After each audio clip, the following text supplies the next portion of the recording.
TV 24 news ವಾಹಿನಿಗೆ ಸ್ವಾಗತ. April 14ರಂದು ಸಂವಿಧಾನ ಶಿಲ್ಪಿ ಡಾಕ್ಟರ್ ಬಾಬಾ ಸಾಹೇಬ್ ಅಂಬೇಡ್ಕರ್ ಅವರ 134ನೇ ಜಯಂತಿ ಅಂಗವಾಗಿ ಮಹಾನಗರ ಪಾಲಿಕೆ ವತಿಯಿಂದ ಇಲ್ಲಿನ ಅಂಬೇಡ್ಕರ್ ಉದ್ಯಾನವನದಲ್ಲಿ ಬುಧವಾರ ವಿವಿಧ ಇಲಾಖೆ ಪೂರ್ವಭಾವಿ ಸಭೆ ಕರೆಯಲಾಗಿತ್ತು. ಅಂಬೇಡ್ಕರ್ ಜಯಂತಿಯನ್ನು ಅದ್ದೂರಿಯಾಗಿ ಆಚರಣೆ ಮಾಡಲು ಹೆಸ್ಕಾಂ, ಅರಣ್ಯ ಇಲಾಖೆ ಹಾಗೂ ಪಾಲಿಕೆ ಅಧಿಕಾರಿಗಳು ನಡೆಸಲು ಚಿಂತನೆ ನಡೆಸಿದ್ದಾರೆ. ವಿವಿಧ ದಲಿತ ಸಂಘಟನೆಯ ಮುಖಂಡರು ಸಭೆಯಲ್ಲಿ ಭಾಗಿಯಾಗಿ ತಮ್ಮ ಸಲಹೆ ಕೊಟ್ಟಿದ್ದಾರೆ.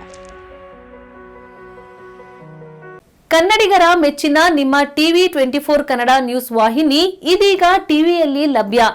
ಕರ್ನಾಟಕ ಮತ್ತು ದೇಶ ವಿದೇಶದ 360 ಡಿಗ್ರಿ ಸುದ್ದಿ ಹಾಗೂ ಉತ್ತರ ಕರ್ನಾಟಕ, ಬೆಳಗಾವಿ, ಬಾಗಲಕೋಟೆ, ಧಾರವಾಡ, ಹಾವೇರಿ, ಗದಗ, ಬಿಜಾಪುರ ಜಿಲ್ಲೆಯ ಕ್ಷಣ ಕ್ಷಣದ ವಿವರವನ್ನ ಪಡೆಯುವುದಕ್ಕೆ ಟಿವಿ 24 ಕನ್ನಡ ನ್ಯೂಸ್ ವಾಹಿನಿಯನ್ನ ಲೈಕ್ ಮಾಡಿ, ವಿಡಿಯೋಗಳನ್ನ ಶೇರ್ ಮಾಡಿ, ಕಮೆಂಟ್ ಮಾಡುವ ಮೂಲಕ ನಮ್ಮ ವಾಹಿನಿಗೆ ಸಹಕಾರ ನೀಡಿ ಮತ್ತು ಚಾನೆಲ್ ಅನ್ನ ಸಬ್ಸ್ಕ್ರೈಬ್ ಮಾಡಿ. Thank you.